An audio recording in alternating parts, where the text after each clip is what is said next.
Hey everyone, my name is Stuart, and when I was in middle school and my family would go on vacation, I was one of 4 kids and we loved to go on the beach. And when we would get close to the beach, you know, you roll the window down a little bit and the beach air comes in and it hits your nostrils and you're like, oh, this is it, we're so close. We've been in the car for so long. I'm going a little bit crazy, but we're almost there. And you just start to get happy, like whatever was bothering you on the way, whatever frustrations or things you felt, they're gone, just gone because you're so close to the beach. And we wouldn't even go straight to the place where we were gonna stay.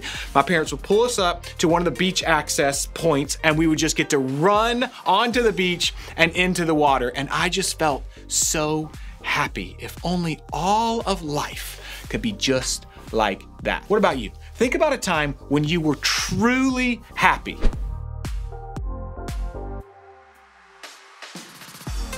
Got it?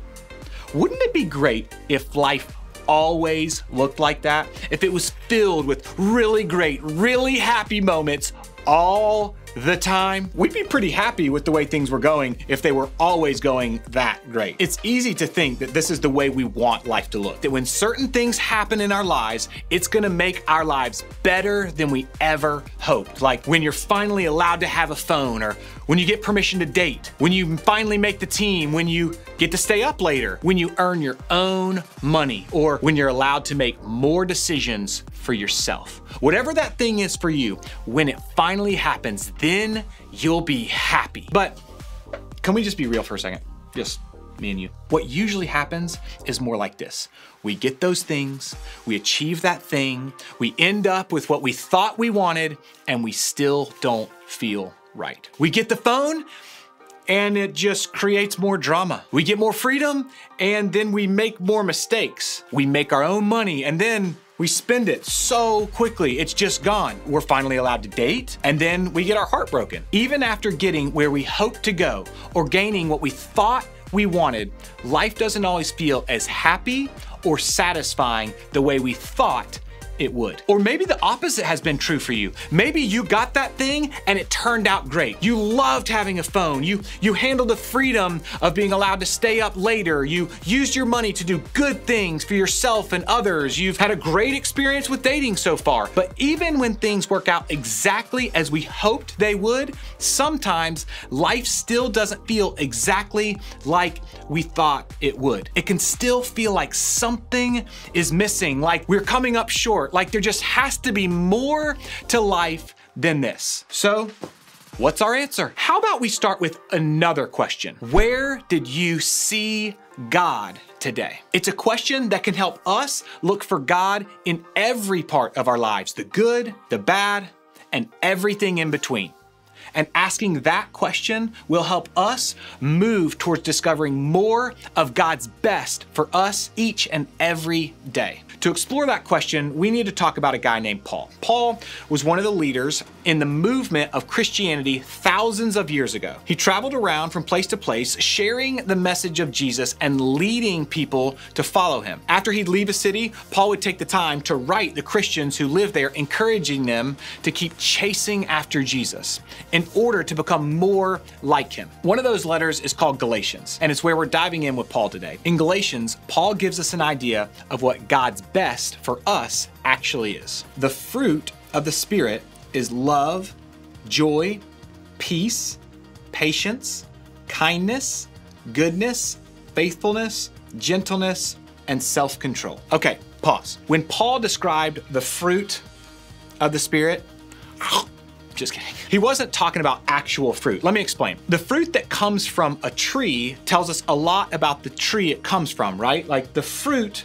this apple, tells us a lot about the apple tree that it comes from. Well, we can also tell a lot about a person based on the qualities they have. And all this good stuff Paul just listed, like love and joy and patience and peace and kindness, all that stuff comes from the Holy Spirit at work in us. This isn't just a list of things that we have to try to become. It isn't a list of things that we have to develop on our own. Instead, it's evidence that we are being transformed into the character of God by the Holy Spirit that lives in us. When we put our faith in Jesus, the Holy Spirit comes to live inside of us to help us, to grow us, to encourage us, to make us more like Jesus, to help the best things become the main things in our lives. Okay, let's make this personal. Which of the 9 parts of the fruit listed do you feel are naturally a part of who you are? And which of the parts of the fruit of the Spirit don't seem to come out in your life no matter how hard you try? I'll go first, okay?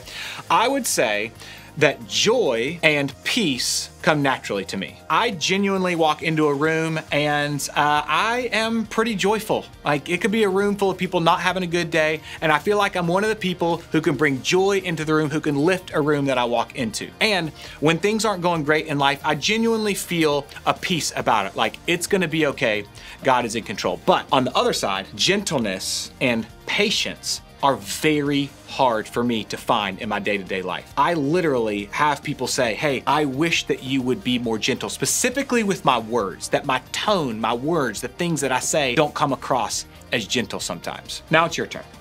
Think about which qualities come easily for you, and then what's a struggle when it comes to showing the fruit of the Spirit in your day-to-day life.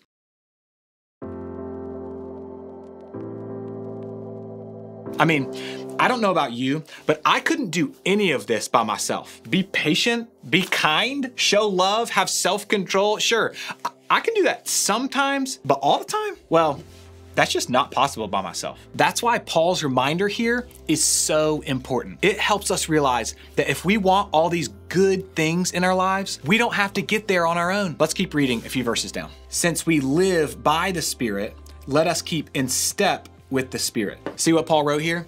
If we want good things to come in our lives, if we want to find the best things in ourselves and in the world around us, we have to walk in step with the Spirit. In other words, we have to live our lives the way God has called us to live. And we have to trust that the Holy Spirit, God's Spirit in us, is leading us each step of the way. To help this come to life a little better, let's look at something that Jesus said that was recorded by his good friend John. We can find it in the book of, you guessed it, John. There we find real accounts of real things that Jesus really said and really did while he was alive on earth. There are things written down by some of Jesus's closest followers, and many of them were there to see it all go down. In one of those accounts, we find Jesus sharing a little more about what it means to stay in step with the Spirit. I am the vine, you are the branches. If you remain in me and I in you, you will bear much fruit. Apart from me, you can do nothing. Let's break this down. Jesus is the vine and we are the branches. Weird, right? Well, let's think about what this looks like in real life. In order for branches to stay alive and thrive, they have to stay connected to the source of life. When a branch is connected to the source of life, it can produce a lot of fruit, which is the best thing a branch can hope for. But as soon as it's disconnected, well, then it can do pretty much nothing on its own. Think of it like this. Here's my phone. It's a pretty great phone. Without Wi-Fi, it can do some cool things like make phone calls, take some photos, like, hey. There's only so much my phone can do on its own, but when I connect to Wi-Fi, it becomes amazing. All of a sudden, I can get on social media, I can FaceTime my friends, I can watch shows, I can download movies. And each of us, you and I, are kind of like my phone. Stay with me here. Like my phone. We're pretty great on our own. We have some awesome qualities, but like my phone, when it's disconnected from Wi-Fi, there's only so much that we can do without God. Trying to grow the qualities of God's fruit on our own without the supernatural power of God's Spirit is like a phone that's not connected to Wi-Fi. It's fine, but it's certainly not reaching its full potential unless it's connected. In the same way, when we are connected to God's Spirit in us, God is able to grow this fruit in our lives. If we stay connected to the Spirit, the good, lasting, amazing parts of God's fruit show up in our lives. In other words, the Holy Spirit can change us. By ourselves, it's impossible to grow, but with the Spirit of God, all things are possible. I know it's easy for us to think that a full, satisfying, and happy life can be about what's happening around us, that it's something we need to look for or create on our own. But when we're following Jesus and connected to the Spirit,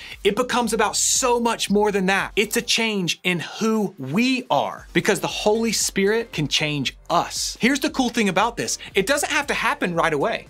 Growing in faith won't happen overnight. We get there by taking one step at a time. And step by step, consider how you want to grow in faith and walk with God through the next thing in front of you. To help with this, I want to give you 3 steps to take. Step 1, be honest. Be truthful about the areas in your life where you need God's help to grow the fruit of the Spirit. Start by being real with yourself and with God about where you're struggling to stay in step with the Spirit and see the fruit in your life. Step 2, get connected.